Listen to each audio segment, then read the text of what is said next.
Welcome back to another episode of me talking shit about Love is Blind. And that's right, this episode I will be talking shit about the latest episodes, episodes 7 through 9. I was going to jump on at 10 p.m. and decided to jump on a little bit early because we have so much to dive through and get through this evening. Now, I'm going to be starting with episode 7, working my way through episode 9. And along the way, I'm probably going to decide to skip over a lot of things that just really weren't that impactful in the episodes. Now, if you're watching this video, as a reminder, please like the video, subscribe, and make sure that you come back so that we can discuss next week's batch of episodes. Let's get into it. So, episode 7 was entitled Truth Bombs, and this episode started with the couples waking up in Cabo. Now, it's so interesting that the episode 7 starts all the way in Cabo because episode 9 ends while we're meeting the parents, and it just feels like a lot happened between those few episodes. Hello, Priya. Thank you for being on here, and thank you for making time in your evening to talk about Love is Blind.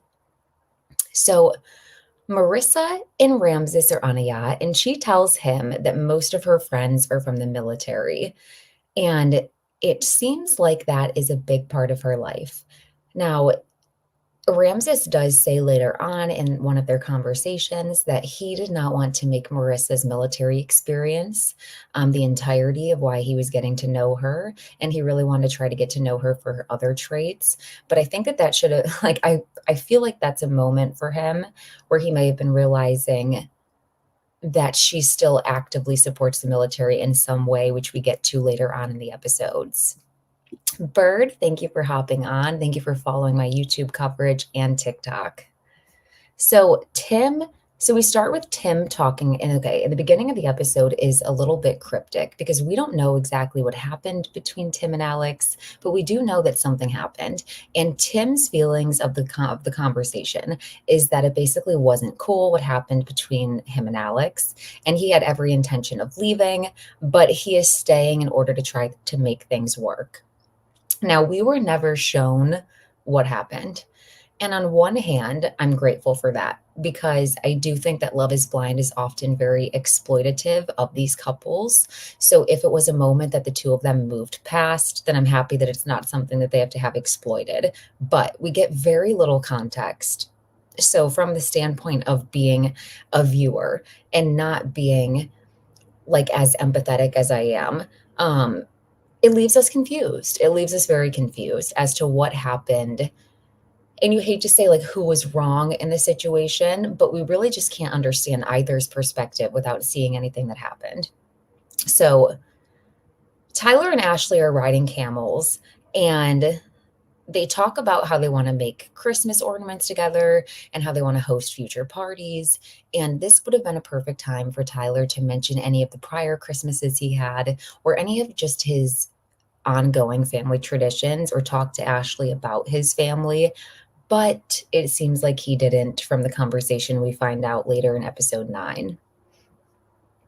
Now, Nick and Hannah are slowly starting to grow on me during these batch of episodes. I will say that I'm very conflicted with how Hannah talks to Nick because I'll be honest, I really don't like it.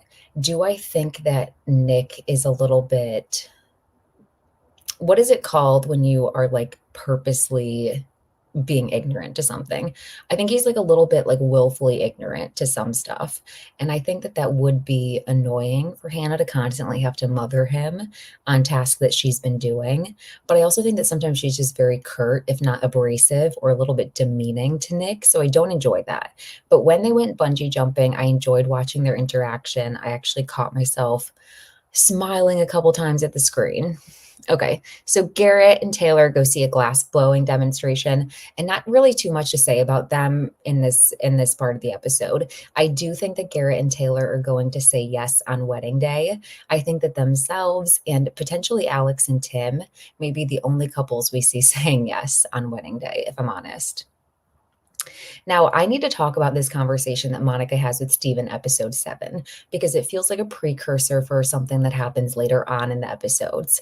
Now, Monica's telling Steven that she has something serious to talk to him about and that she wants him to bring her flowers, and she's waiting for his words to match his actions.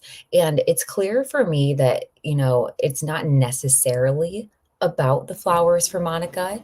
It really is just about the follow through for Steven. But is it really so hard for Steven to just listen to the words that she said? Flowers are arguably pretty affordable, okay? Like, he doesn't have to get her a $60 bouquet. In fact, he could really, in theory, go outside and pick some if he really wants to. But she's telling him her love languages, and then she's telling him what she likes. And I hate how he was giving her nothing during this. Like, Steven was really like, okay, so he's like, well, it won't be flowers. It was more the concept of flowers, Monica. The concept of flowers, like, that already pissed me off. I hate men who don't listen. Like I said, she's made it very easy on you. And Steven makes a comment later on in the episodes about how women are just so complicated and they don't tell you what they want. You just have to guess. Monica very much expresses what she wants to Steven, and he doesn't listen to her. And I find that very frustrating. So then Steven ends up talking about how his family did not grow up being able to afford luxury gifts, and he can't remember a time where everyone in his family got a gift. And while I understand that sentiment, I'm really unsure as to how we got here, because Monica's just talking about wanting flowers and your actions matching up with your words. It would be one thing if in the pods, Steven wasn't over promising and then under delivering afterwards. But he was saying, I'm going to do XYZ and then not doing XYZ. Let's see what the chat's saying. Hannah reminds me of Sadie from the show Awkward. Nick definitely wasn't ready to go on a show about marriage, too sheltered and childlike. But how do you feel about Tim and Alex potentially saying yes? Steven has concepts of a plan. LOL. Exactly. So how do I feel about Tim and Alex potentially saying yes? I feel like out of all of the couples, I wouldn't be upset if they said yes, especially because I don't know what it is, the conflict they have. And the main point being they've had resolution. Also, hello, Toma. Thank you for hopping on the stream. So getting back into it, I have to pull up my notes and look at the chat occasionally. So if I miss what you're saying, my apologies. I will get to you. Okay. So yeah, so Steven's like, it's not going to be flowers, and that already would have pissed me off. Like, I see that Monica is a Sagittarius, and as a Sagittarius rising, I don't know how she didn't kick him in the teeth. Like, what do you mean it won't be flowers? I'm telling you, it should be flowers. So that already annoyed me. So Steven starts diving into his family history. And again, I empathize, I understand, but how did we get here? And now he's talking about a Kate Spade bag. And like, Steven, no offense. Like, I know guys really don't know anything. That's like so 15 years ago. Like, Kate Spade. But I'm not surprised that he doesn't know what a YSL bag is. I'm not surprised. His t-shirt tells me he doesn't know what that is. All of a sudden, though, a conversation about flowers and follow through turns into Steven saying that he feels like it's a lot to go through this marriage. And he feels he doesn't want to feel pressure from Monica. And she calls him out on this. Now she's like, now, wait a minute. What you're saying sounds a lot like you're having second thoughts. And Steven's like, I'm by no means scared to marry you. I'm just scared about the whole thing. It's a huge commitment. I don't want to feel overwhelmed when the day comes. And I just can't fathom how this thought didn't pop up to Steven earlier. I understand that production misleads cast members and what the show is about, but Steven, you've known ample times that this show is about marriage. And also, you were very gung-ho on proposing to Monica in the pods. So I find it very, like, almost like very like disarming, very scary that now you're changing up all of a sudden. But I'm not surprised because I had Steven pegged as a villain from early on. I did. Go look at my TikTok from even before the season came out, just looking at cast photos. I said, his eyes tell me he will be a villain. So So basically, Steven's changing up on Monica. He was very sure in the beginning. Now all of a sudden he doesn't know. And he's looking terrified and like he's about to cry. And I didn't, I didn't expect to see the white man tears pop out then, but they almost do. And so Monica backs off a little and she's like, okay, like I don't want to make you feel bad. And I'm like, Steven, Steven just annoys me. Anyways, next scene, Alex and Tim go on a terrifying RV ride on a hanging bridge.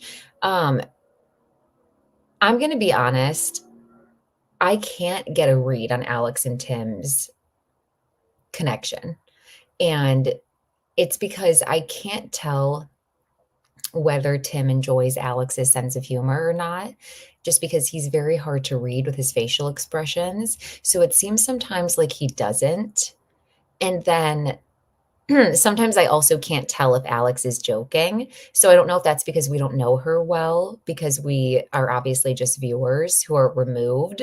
But yeah, I think there's like always some sort of, unfortunately, it feels like there's some sort of tension in the air. I can't exactly put my finger on it, but things don't exactly feel comfortable. However, I will say that later on, when Tim meets Alex's family, they feel very comfortable. They feel like they've known each other for a long time. Her mother, especially, feels utmost confidence in Tim. And I like Tim. So I think that maybe the presence of cameras in filming may bring out a side of them that's a little bit awkward, but there must be a lot of pleasantness going on behind the scenes for her parents to feel that way. That's how I feel. I do think they will make it to the altar as couples as well. And I think too, this is why I'm sort of glad that they didn't show the fight, because it's unfair to have people remembered for like one of their worst moments. And like I said, if they've moved past it, conflict resolution is most important. So I'm rooting for them, but I will just say I notice an element of what seems like maybe like unresolved tension or maybe just awkwardness, something uncomfortable. Okay, so in the next scene, the couples are all hanging out together and fireworks are going off. Now, most of the couples watch the fireworks together on the beach, or like in this little area. However, Stephen hangs back and has a conversation with Garrett. And Monica, after Monica's so me sometimes with the things she does, the passive aggressiveness specifically, when she goes up to Steven, she's like, oh, thanks, baby. It was so romantic. That was so cute. It was so romantic out there. Thank you for that. And then it's like, Steven, yeah, you should be shitting yourself right now because obviously when you use sarcasm, like you're in deep shit. So I thought that was hilarious. Um, and it's like, I don't know. Maybe this means that I still have unresolved things to get through, but him deciding to have a conversation with Garrett at the exact time fireworks are going off, when it could be a shared romantic moment and I'm drinking, I feel like that would really annoy me. I feel like that would really annoy me. Like, you guys haven't known each other that long for him to be like not wanting that time with you. I find Steven very weird. So Steven obviously is recognizing that Monica's upset with him. So his solution is to interrupt girl time and come over and talk to Monica and Taylor. Now, the conversation just bangs an absolute left because Steven, at any time, unprovoked, will turn the conversation sexual. I don't understand why he does it, but he does. The conversation starts with him apologizing to Monica and then overstaying his welcome in that conversation and proceeding to go down the lines of, eventually you're going to have people confront you that are perfect strangers. And for a lot of guys, there are girls out there that are homewreckers and say, like, I'll suck your D no matter what's happening. And it's like, how did we get here? And Monica literally says that out loud. How did we get here? And so she gets up. She's like, I'm gonna go get a French fry because she's obviously heard Steven already talk about his future spotlight and all the DMs they're gonna be getting. And I think she's tired of that conversation. I, I think she's very tired of it. Now, I will say Monica did say on the Vile Files podcast that she doesn't regret the things she said to Steven, but as far as her delivery, she admits that sometimes it can come off one way. And I find that very relatable. And I also just find Steven very insufferable and entitled to take up a lot of space in conversations, and I think that that would get on my very last nerve. And it's also like he sat down and tried to act like Garrett really needed him, and, like, Garrett just had something so important to say, and in reality, all he wanted to talk about was he was spiraling getting married to Monica while realizing that he was one step closer to all the fake DMs in his Instagram. Like, who's DMing Steven? We don't know. We don't know.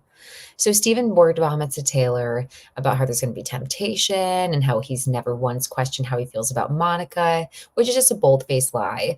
And I'm glad that Taylor thought this conversation was weird, which we find out in episode 8. Moving on, let's see. Okay, we get back to the room. And Stephen begins to like nervous pack because obviously Monica just got annoyed with him at the fireworks and the outing. And she's like, "Can you do this in the morning?" And he's like, "Yeah, you're right." And just everything Steven's doing is starting to annoy her, I can tell. And that's just a testament of I really don't think they're very compatible. Like early on, I could tell that they weren't compatible. So going on, we go to the apartments and Steven is really obsessed with the apartment and the view. And at that point, I'm not sure if Monica made this comment and if it was cut, but I got the sense that do you want to live in this luxury apartment with sick views that you can't afford, or do you want to stay here with me? Like, he just gives such icky vibes in the worst way on so many various topics. Now, it was cute because this is when they're getting their phones back, and Garrett and Taylor very, like, sweetly, like, show each other their social media because they haven't seen it yet, and Garrett's showing off all of the pictures of him fishing on his Instagram, and I like that they made that little joke about a hashtag they're gonna do at their wedding.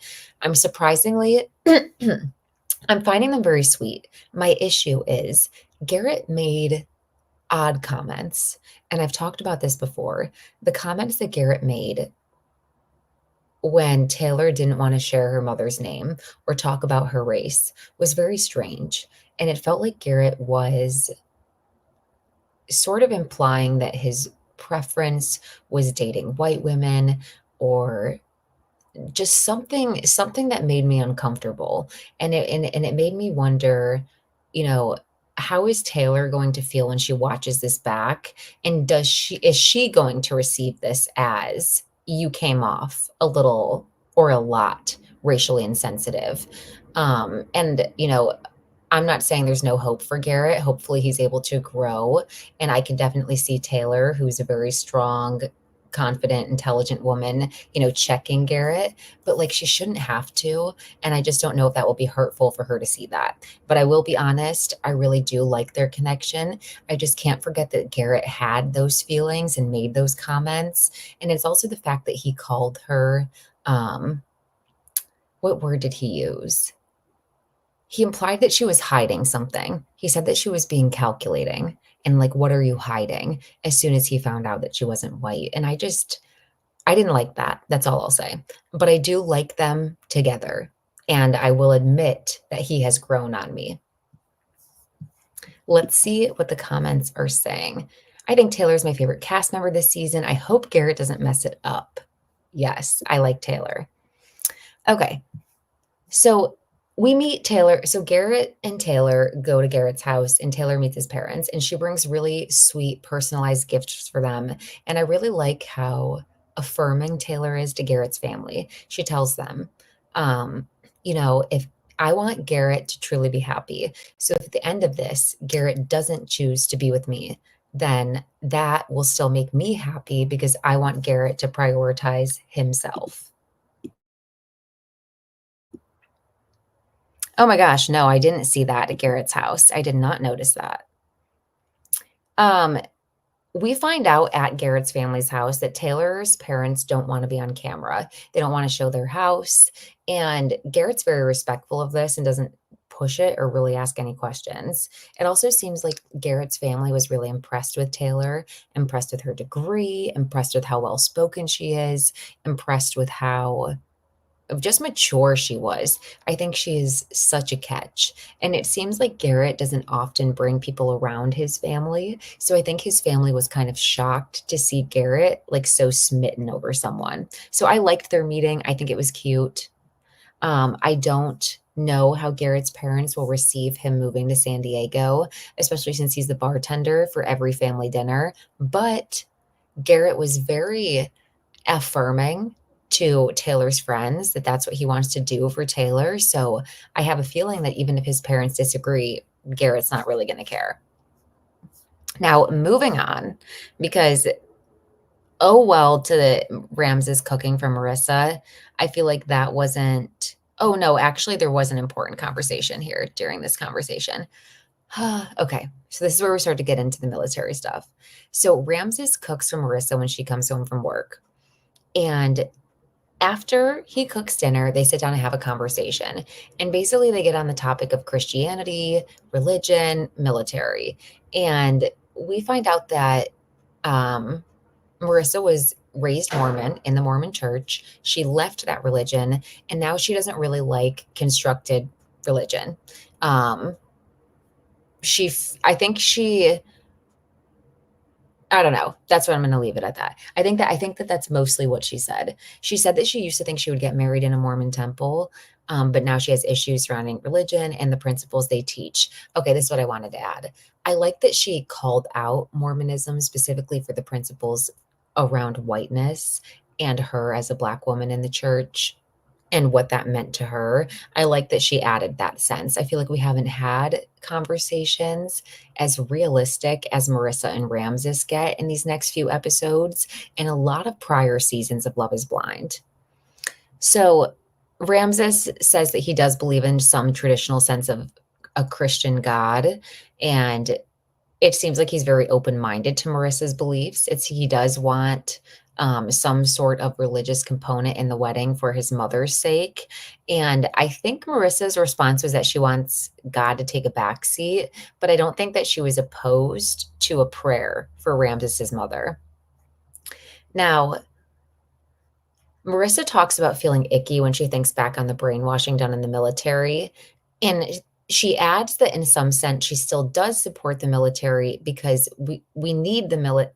Okay, she adds that we need the military. And Ramses is like, well, why do we need the military? And she's like, well, we put ourselves in this position by bullying other countries. And immediately it's clear that Ramses and Marissa have very differing views on this. And Ramses says, he doesn't believe in the military. He doesn't believe in the destruction of other countries. And in Ramses's mind, he talks about how supporting the military is inadvertently supporting the demise of another country. Now, I feel for Marissa in this situation because for half of what she was saying, I really agreed with her. Like, on one hand, when she was saying that she was young and she was, they kind of like prey on you a little bit, the military, and then they brainwash you, and how she doesn't support any of that now. I think that she's the perfect person to speak out about serving in the military and then seeing the harm that comes from it. And, I don't think that makes her a hypocrite. I think that makes her a good person to speak from a lens of experience.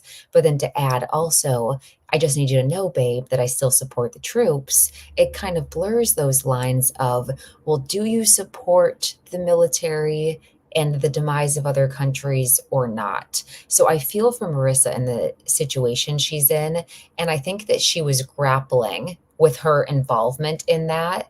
And I think that fundamentally, her and Ramses have a lot of differences. Now, like I said, I agreed with Marissa saying that she has a right to have served in the military, but also has a right to be critical of them after and not agree with them in how they practice things. Where I start to disagree is, okay, we'll get into it. Let me scroll through some of my notes. Well, really, it's in a further conversation, so I'll stay here for a second. Marissa talks about her job in the military, and specifically that her job was to push a button that detonated a missile, and she struggled with that. And she's other people at 18 struggle with that and the horrible things that they end up doing, and they don't realize the gravity of what they're signing up for. And you can tell that this conversation is hard for both of them to have. Um, I don't know if I'm misreading Ramses's facial language, but it looks like he was very, maybe not disturbed, but I understand why Marissa at least felt judged because he couldn't hide the look on his face, which is just not disgust, but just kind of shock. Just kind of shock. Um, so Marissa tells him, I feel judged. And he said he doesn't want her to feel judged. And she's like, I do. This is context. I grew up on a military base. I've been there since I was 2 years old. I am proud of my service, and I just can't really handle you being ashamed of my service. And Ramses says, as long as it's in your past. And Marissa's like, I did apply to be a reservist. And then she's like, and then ultimately she didn't like the atmosphere. So she said, if I was a reservist, you probably wouldn't be with me. And Ramses did agree with her on this point. So, like I said, in their words, because they meet their friends later on in the episode, this is the main difference that they had. But we unfortunately see that that's not true at the end of episode 9. So fundamentally, Ramses and Marissa have a lot of differences. Now, I will say, while I agreed with Ramses's take on everything that he was saying, um, I'm confused as to how he can be so progressive and so aware and so rejecting of the patriarchy, and then later on have a conversation where he prioritizes his pleasure over Marissa's safety in a conversation regarding birth control. So it's very confusing to me how we get there. I think people usually thank Marissa, deservingly so, when they learn that she was in the military. And it must have been the first time she's received some pushback for it, it says in the comments. And we've heard that too. We heard Marissa say that this was the first person she's ever dated that wasn't just very proud and like, oh my God, like your service is amazing. So yes, that makes sense. Episode 8. Stephen takes Monica to press flowers, and this date would have been cute if it still wasn't just another symbol that Stephen just can't follow directions. Because you can't tell me it's not more expensive for them to press flowers than for him to just buy a bouquet of flowers. Like, I don't know. That still annoyed me. Anyways, Nick takes Hannah to see his house. He lives with his parents. I'm going to skip talking about this because honestly, as far as Nick and Hannah go, she was basically like, you described your living situation a little bit different than it is, gave him some shit for his apartment, and then that's it. That's all that happened. Now, going back to Marissa and Ramses, because they were who we were just talking about, and their scene was like a good portion of the episode. So they go out with her friends, and these are all of her friends. And I can't tell if all of them were former military, but at least one of them, her friend Veronica, was definitely former military because she talks about her service. Now, she tells her friends, like I was just saying, they have no problems that they've encountered in their relationship except the conversation surrounding their thoughts on the military. And Marissa says this is the first time she's dated someone who wasn't excited. Now, Ramses talks about how he doesn't believe that your politics exist in a vacuum and that your politics are your ethics. So Marissa's friends question, what would happen if she were to rejoin? Would you divorce? And Ramses stays strong on his beliefs, and he's pretty much like, yes, fundamentally we would be on a different moral plane. And it's like, again, I do agree with him, but also I just don't know what type of moral plane you're on to then later put yourself at the forefront and your pleasure. And that's not to say that Marissa can force him to wear protection either, but just he pretty much said at the end of their conversation, which we'll get to, you do what you want to do. If you don't want to take birth control, you don't have to. But this still needs to be enjoyable for me, making it her priority. It was very confusing for me. Because on one hand, I agree with the sentiment that our politics do not exist in a vacuum. And simultaneously, I wonder how some of Rams's misogynistic views affect the rest of his life. I do agree with how he talks about military. So Marissa's friend Veronica tells Ramses that their service is something that they are proud of and he should be proud of for them. To be honest, I did disagree with Veronica here just because she really can't tell Ramses whether or not to be proud of them.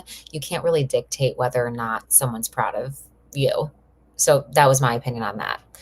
Ramses clarifies that he doesn't want to make sweeping judgments about people. He trusts Marissa has good friends, even if people walk around in a MAGA hat, which is a lot more grace than I would give anybody. Okay. So I don't know if he was, trying to make them feel a little bit better, if he has like suspicion that some of them do. I don't know, but that's a lot more grace than I would give. He also talks about how he's from Venezuela and that country has a very complicated history with the US, and he's seen the US use resources to devastate countries. I love how he expresses himself specifically in this conversation. He also brings up Palestine and standing with people who are under the hammer of US imperialism. And I completely agree with him. And I was shocked that they aired this conversation. Very shocked. So basically, the conversation with their friends ends with asking, okay, so what are you guys going to do about your kids? Because you guys differ fundamentally on this topic. And Ramses says, they'll instill good values in their children, but ultimately it's up to their children to make a decision on their own lives. I personally liked this because I really think that's how it should be anyways. Instill good values in your children and then let them make their own decision. Now, Tim meets Alex's family. It was cute. He read his letter. Her dad gave his blessing. And like I said, her mom, Zandra, said that she had no concerns over Tim. So I think that there has to be a lot more to them and their interactions than we're getting to see. Taylor shows Garrett her apartment, and shockingly, Taylor had like junk all over. Her apartment reminded me of a guy's apartment, and Garrett pretty much says so, which cracked me up.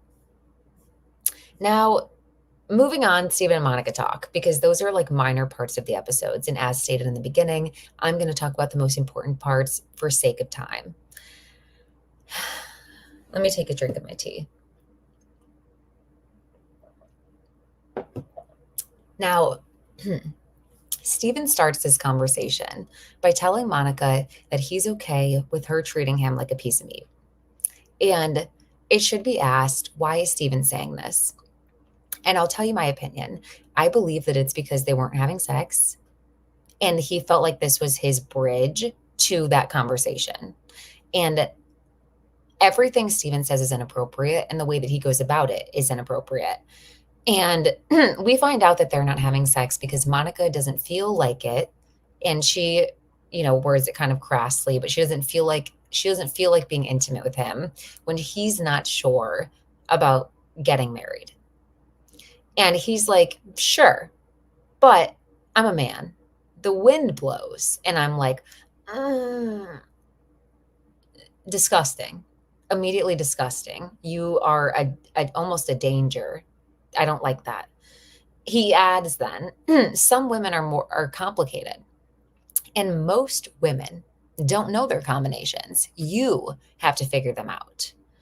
And it's like, I think he's so gross for bringing this up because Monica does tell him, as stated in the beginning of this episode, she's very verbal. She tells him what she likes. So Stephen has very misogynistic viewpoints on women, and he says them very frequently, and especially in this conversation.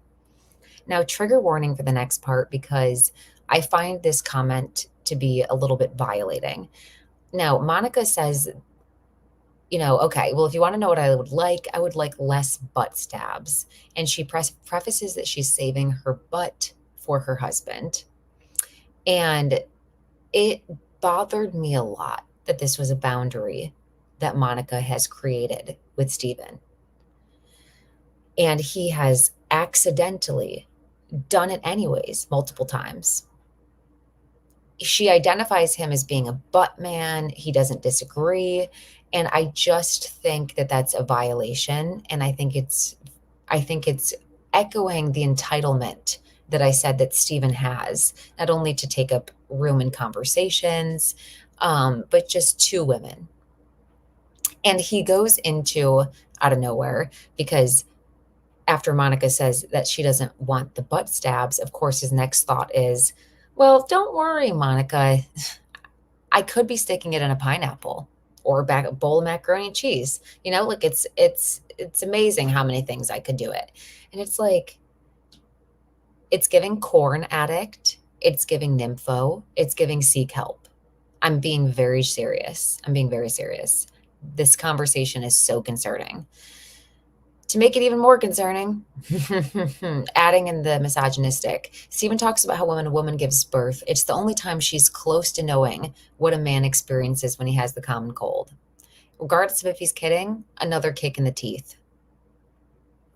He's so misogynistic. He's definitely a red pill guy. He's definitely a podcast bro. Stephen, I saw you from day one. He adds that if he had a vagine, he would win a Nobel Peace Prize. Oh, there's something about a white man confidently telling a black woman that basically if he was her, it would just be so much easier to get accolades in this world and to just have the access to things if he could just be a woman.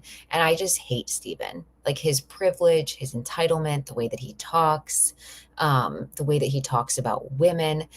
It's not easy to be a woman in this world and get more success, especially be a woman of color, especially be a black woman. I just think it's gross that he even started that conversation. He continues on, though, and thus he prevails. Stephen says Monica should be taking the lead. And then he ends up talking about kinks, which is important because of what we learn later on in the episode. I don't know why he so frequently is talking about his own sexual desires and pleasures.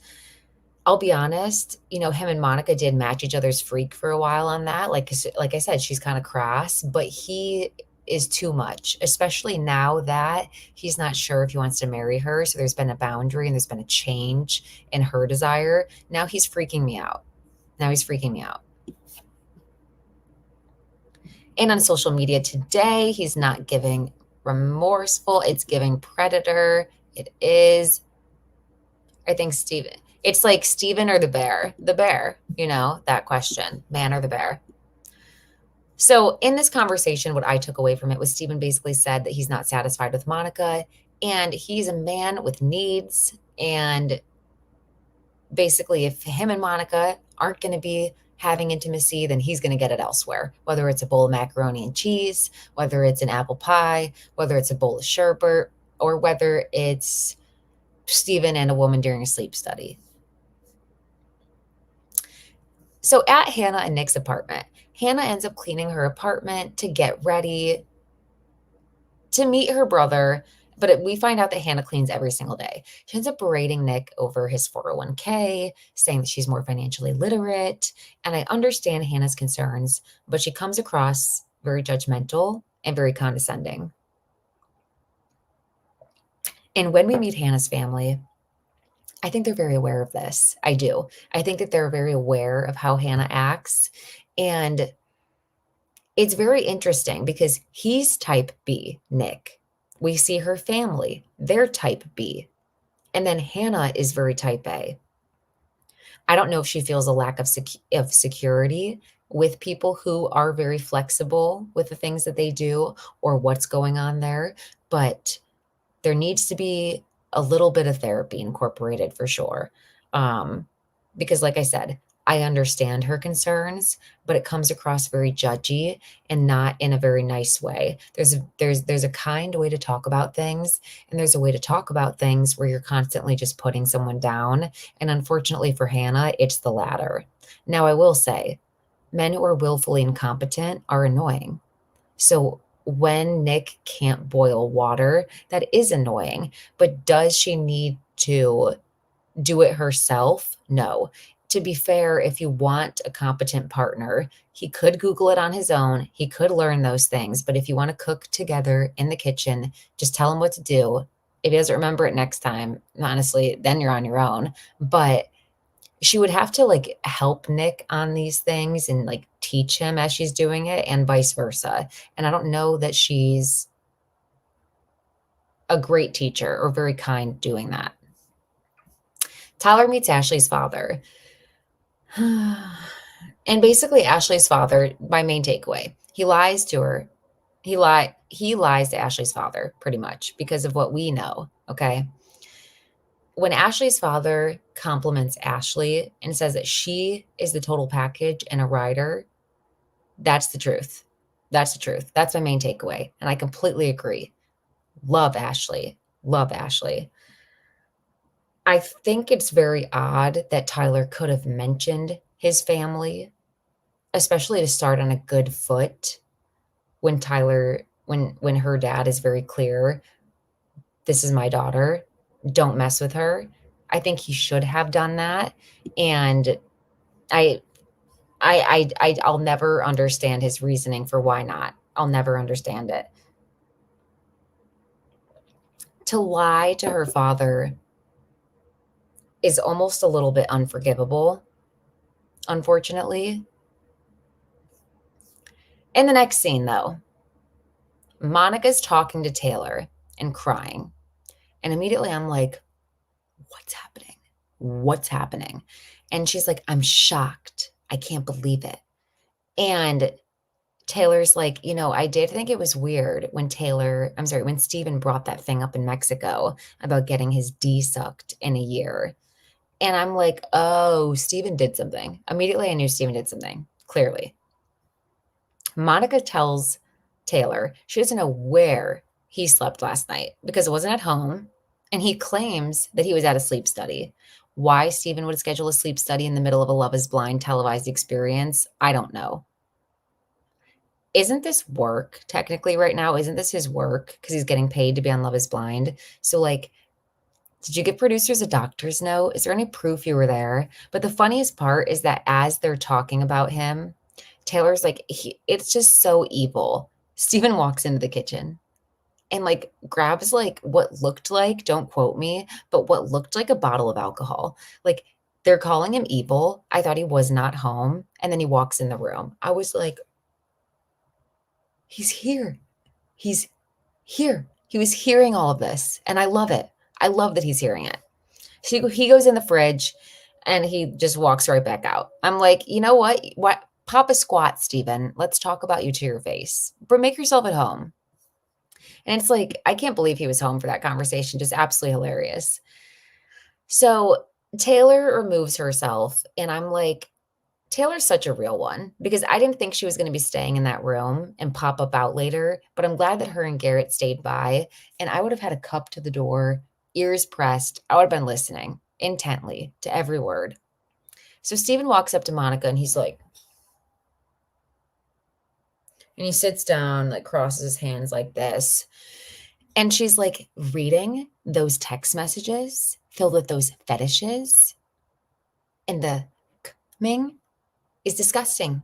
And he's like, you're right. You're right. And she's like, I know I'm right. I know I'm right. Stop saying I'm right. Hate men. Hate men. I can't stand it. What do you mean I'm right? What do you mean you're right? Duh. Duh, she's right. She's like, were you even really at a sleep study? And it's like, no, absolutely not. Worst alibi of all time. Worst alibi of all time. Wote. Worst of alibi time. Don't care if it makes sense. He's the worst. I mean, men rarely ever leave me speechless. No one does. But that is just so shockingly stupid. Give me the nurse's phone number. Show me the lab order. Show me a picture. Give me your location. Show me your deleted folder. Don't believe you. So basically, Mana's like, listen, the text messages were disgusting. They started yesterday and they went through today. And he's like, listen, I deleted them. I didn't want to see them either. Oh, you didn't want to see them? Now you didn't want to see them? Okay. Okay. Okay. You didn't want to see them? What a liar. He goes, I knew what I was doing last night. But it was coupled with the conversation that we had. And then she's like, no, Don't blame this on me, because what he was saying in that moment was, Monica, you said that as long as I'm unsure, we're not hooking up. And so for that reason, I told you it's mac and cheese, apple turnover, or girl next door. I did the girl next door. I had three options. He's disgusting. He's like, I'm blaming these actions on myself and how I took that conversation, which was like I said, I'm going to get my stuff and leave you alone. Okay. Venmo me right now. I need to know how much he Venmoed her. How much? How much? Ooh, did you see Tyler's recent interview? He told her off camera. I did not. What did Steven think he was going on? Sleep studies can be done at home. Steven's diabolical. Not only can sleep studies be done at home, they are $2,000. $2,000. You're going to spend $2,000 to cheat? Yeah, right. You're going to spend $2,000 and show up drunk? It's a laugh. It's a hoot. In fact, it's a hoot.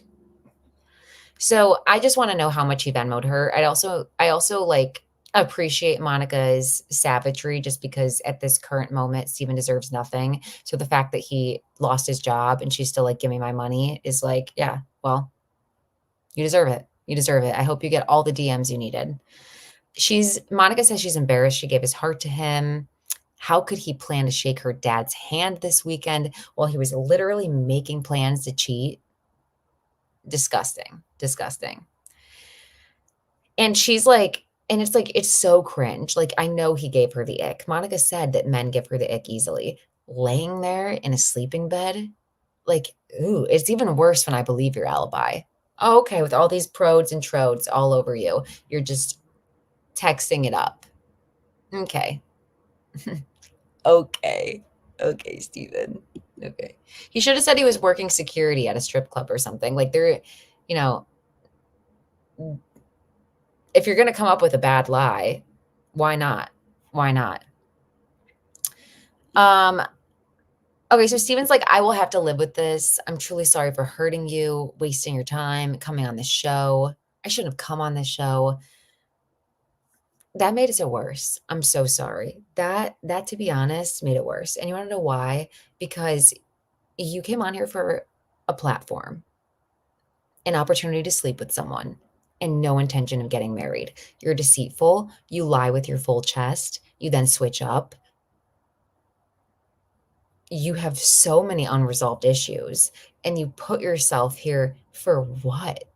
For what? What sponsorship, what deal, what collab does Steven think he's going to get after this that was worth it? I don't know. I don't know. So what I'm thinking happened is, I don't think that she gave him money. I think that Monica likely covered groceries, expenses in the house, things that they needed, and Steven just wasn't chipping in. So I think that she was likely saying, listen, I paid for you. I said I was your sugar mama as a joke because we were getting married. But now that you're not shit, send me my money. That's what I think happened. What bothers me the most is that as Monica starts to cry, Steven gets up and leaves. You can't even face her and all of the destruction you did. He's disgusting. Disgusting. Shout out to Garrett and Taylor, though. They come back in there to comfort Monica. They're great friends. I'm so glad they were in there. I'm so glad also it just made me feel safer knowing that Monica had them as like a added layer of protection, because Lord knows production has no moral compass. So at least they were in the room next door. Episode 9, we're finally here. Just a reminder, if you haven't liked this video already, like, subscribe. Thank you to every single person who's commenting. Steven is diabolical, pretending to be a good guy. Absolutely, Toya. Absolutely. Completely agree. What show did Steven think he was going on? It seems like he just wanted free food. Steven should have gone on Worst Cooks in America. Okay? If you want food, go on Worst Cooks in America and learn to make a couple of dishes. Make yourself more useful. That's what you can do, Steven. Steven reminds me of one of the men that they would cast on that show. What is it called? Parental Control. He reminds me of one of the boyfriends they would bring in Parental Control that's just awful. And the parents are like, send this guy home. Send him home. Episode 9. Nick meets Hannah's brother, and Hannah's brother's like, so the tea is Hannah is kind of a bitch sometimes. Like, I'm not going to lie, Hannah dishes it out a lot, but she can't really take it. And at the end of their conversation, things go over pretty well, but Hannah acknowledges she hasn't given Nick a compliment the whole night. And yeah, again, I can't tell if Hannah is as mean in private. Don't know. So on to the next. Okay. Taylor and Garrett go to dinner. Taylor's like, listen, it was really hot seeing you be so emotionally vulnerable and there for my friend last night. I love it. I love that you're so reliable. And oh, I loved this. Taylor's just so beyond me. She tells Garrett that she wants him to be able to have hard, private conversations, personal conversations about her, about the future of their relationship, about what his family thinks of her, that she's not part of when they go to meet them. And I thought that was super mature. It's like, regardless of if they like me or not, I want you to hear their opinion and I want you to consider it before we do this. That's a confident woman. That's a woman who knows her worth. That's what that is. If my voice is starting to get gravelly, apologies, it's getting late. Hannah seemed much nicer in the pods. She just seems so angry. I don't know if it's because she's disappointed by his looks. I think she is disappointed on his height. I'm going to be honest. I think she's disappointed by his height. Tim's apartment's really nice. I'm not going to say too much because there wasn't too much to say there, but Tim's apartment's really nice. I mean, it looks like a house, actually. It's huge. I like the decorations pretty much. Like, not gonna lie, I like the decorations. Okay, Ramses meets Marissa's mom. This was a focal point. What would you do in this meeting? What would you do? If you were in Ramses's place meeting Marissa's mom, would you stay the whole time, be a good sport, get up during the conversation? Would you feel bad? Would you cry? Would you laugh? Would you not care? Tell me. So Marissa's mother and her siblings come to meet Ramses, and everybody's like cheeky and funny. Like they're all immediately kind of joking because in Ramses, he has one sibling, but they're both from different dads. Marissa's family, they're all from different dads. So they kind of joke about that and have like a good rapport off the bat. Marissa's mom's like, you guys look like siblings. It's kind of weird. And her sister's like, I don't want to hear it. Okay. White people date all the time. They always look like siblings. So let's not. And it's like, that made me cackle because it's very true. Very true.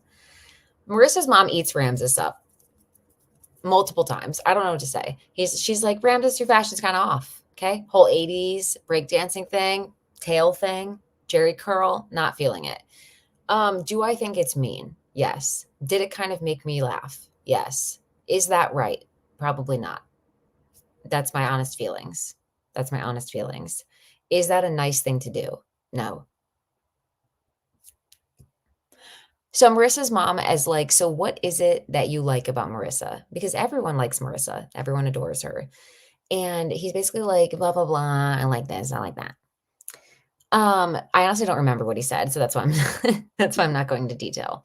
Marissa's mom brings a photo album and she shares a little bit about Marissa's upbringing and about, her being a single mom, it being, hard to afford certain things throughout their upbringing, making their own Christmas ornaments, having most of their photos in like a Rubbermaid bin, and just like putting this together so that he could see it. And because Marissa has been asking for it. Now, Marissa's mom asks Ramses about his plans to further his career. And he talks about the fact that he dropped out of college when he lost his dad at 20. I don't know that we knew that prior. I felt like that was the first time I processed Ramses saying that. If it had been said prior, I missed it. Marissa's mom wants to make sure that Ramses is not relying on Marissa's law degree. Mind you, Marissa doesn't have this law degree yet, but she still wants to make sure that he's not going to rely on it. And then when he's like, I'm not here for the money, she's like, Marissa doesn't have money yet. And it's like, well, then what are we talking about? What are we really talking about then? But she's like, listen, I'm not coming up here. I'm not staying in DC. I'm not taking care of the kids. Marissa's kind of a bitch. And she's like, actually not kind of. She's like, yeah, Marissa's a bitch. And I'm like,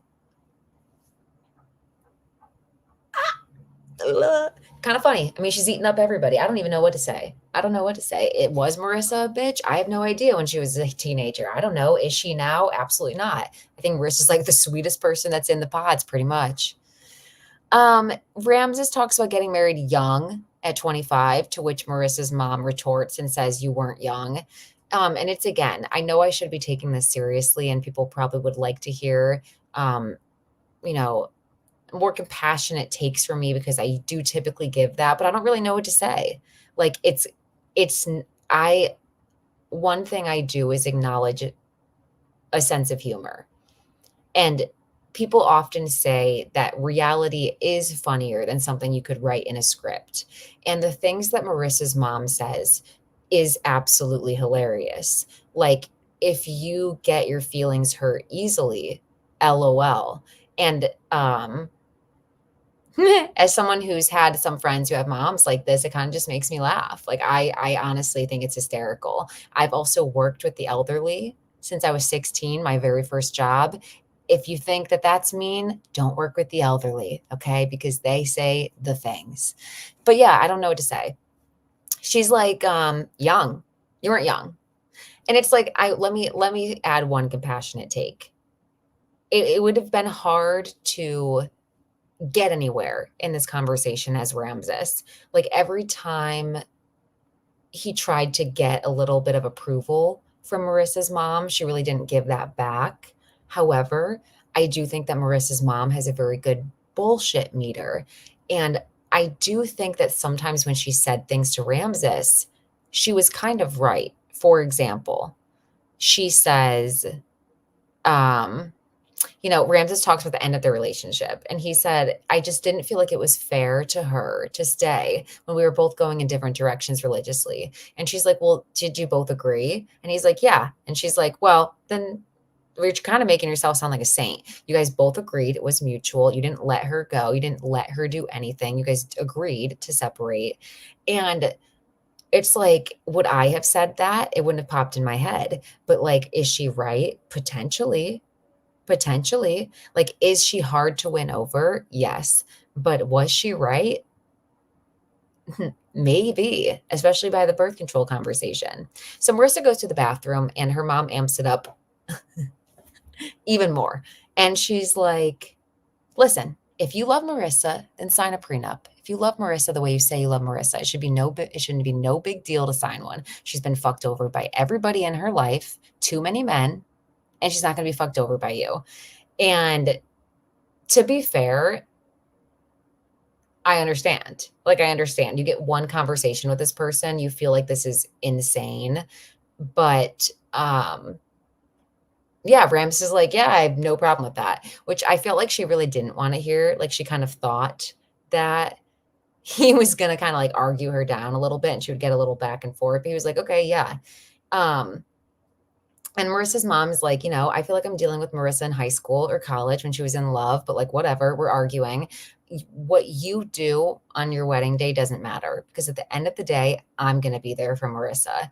And I just have to stand. I mean, is her mom easy to win over? No. Is her mom hilarious? Yes. Is her mom protective? Yes. Is she like that for a reason? Yes.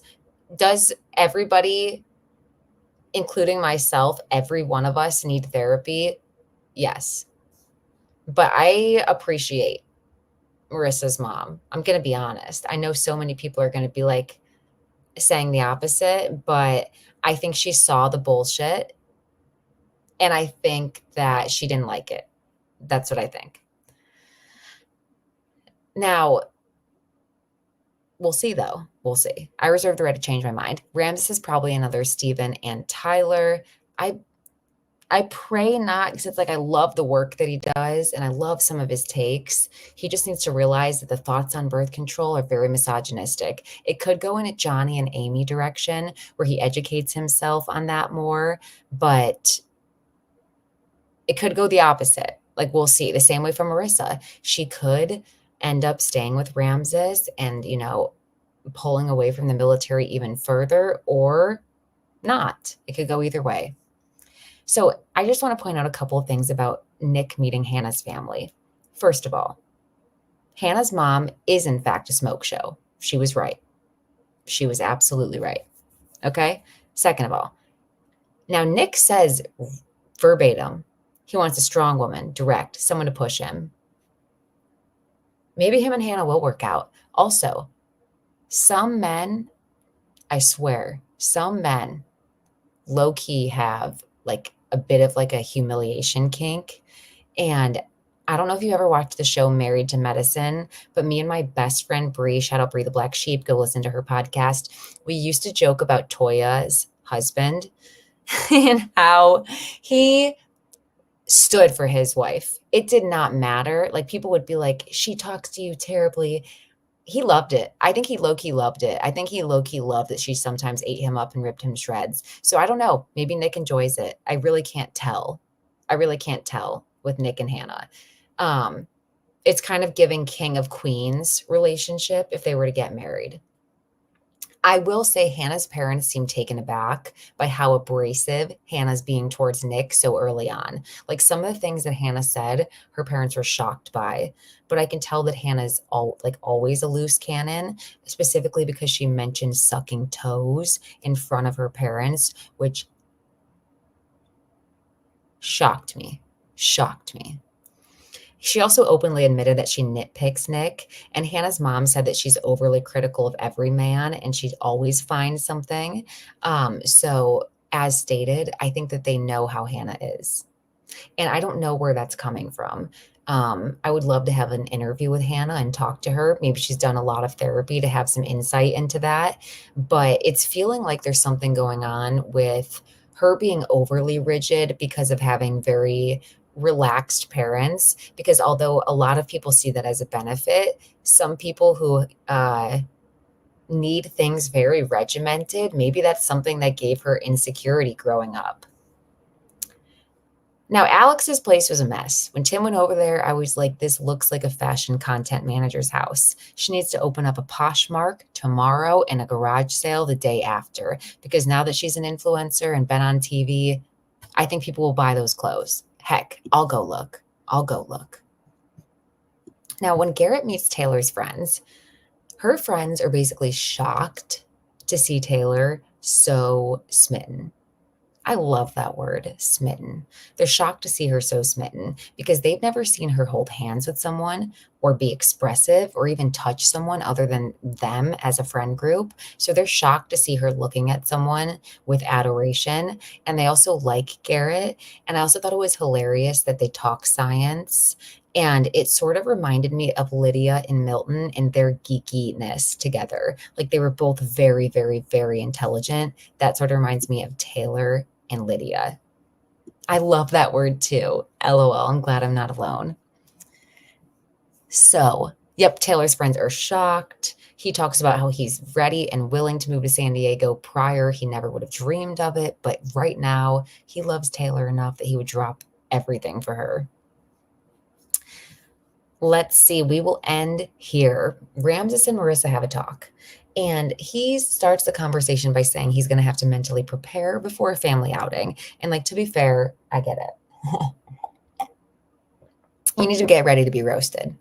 Like you need to be around a lot of kids that roast you to get ready for Marissa's mom. And I've been around a lot of kids and around a lot of elderly people. So I love Marissa's mom. I'm going to be honest. Marissa says that she wants to have children sooner than Ramses. And Ramses basically wants to make sure that they don't have children for like 5 years because he wants time for them to live and explore together. Now, they already have differences there as we broach the topic, but then we get even more specific. And Marissa's like, I don't want to go on hormonal birth control. And Ramses doesn't want to wear protection. So how will they be intimate is the question, because he doesn't enjoy condom sex. She doesn't want to wear birth control. And he, I feel like, is being very ignorant to the fact that there are so many health complications and risks with birth control. And beyond that, I feel like he, again, is being misogynistic because number one, she deserves the autonomy to make the decision on her own, whether or not she should take it or whether or not she shouldn't. There shouldn't even have to be a medical explanation as to not wanting to be on birth control. But for him to prioritize his pleasure and it feeling good for him, but also not want to have children and not offer a vasectomy, I'm just not seeing the compromise. And it seemed like he was putting a lot of the burden on her. And to end the conversation with, you do what you're going to do, meaning don't take birth control if you don't want to, but I need the sex to be enjoyable, is alarming. I just didn't like that. I didn't like that. Your ideals don't exist in a vacuum. So what does that mean? What does that mean? That leads me to question, are you compassionate about birth? Are you compassionate after childbirth? What are you like? I don't know. I tried to like Ramses, but I just don't. Someone said in the chat, this protection conversation finalized my opinion of him. Some people have a good instinct. I loved Ramses for speaking up for Palestine, for having a conversation we haven't heard, for coming forward and saying he's anti-military, for talking about cis hetero relationships, for talking about rejecting gender roles, for working with boys and girls in a nonprofit, I think he said, but I hate his views that pertain to misogyny and birth control protection, women's autonomy. I don't like it. Okay, the episode ends with Ashley and Tyler talking. And I felt horrible for Ashley because she's basically said, our superpower in our relationship was our communication. And now it's gone because you lied to me. It's 2 weeks before the wedding. And now you're telling me about the kids. And he didn't even tell her about his family situation in full. He didn't show pictures. These are my 2 girls and a boy. No. Like he didn't say, this is my family. This is, the mother of my children. This is etc. This is the grandmother that's been posting about me on Facebook. Like, just kidding. That was like a year prior. But he really wasn't very forthcoming with information. So she already got it late. And then she got it barely, which is just not okay. And then we add in the conversations they've had where he's saying, I want 5 kids, 6 kids, 3 kids. You already have 3. You already have half the number already. And to Ashley's point, adding 3 additional children is a lot. Like, she's a compassionate person. She's a rider. She wants to be involved. Like, okay, so now she has 3 other children. Like, that would have been almost a deciding factor in the beginning conversations. People were, critical of Jessica last season. The men were critical of her for revealing too late that she has a daughter. Cue Tyler. So I'm sorry, Tyler. I really hate to ever make comments that are disparaging, but Tyler, what is going on? Because according to the grandmother on Facebook, he is behind on child support. There are tons of photos of him, with the mother of his children alone, with the children, with matching Christmas pajamas. So to say instead that he helped a couple conceive, I don't know if that's the truth. And I hate to question someone else's life, but as a viewer that's watching this on screen, I don't know. If you want my honest opinion of what I think happened, I think Tyler was in a relationship with someone who either was forthcoming with their sexuality or maybe found out afterwards, but wanted to date a woman. And I think that Tyler was in a throuple until he wasn't. And I think that's what was happening. I think he was in a throuple. So that's my thoughts.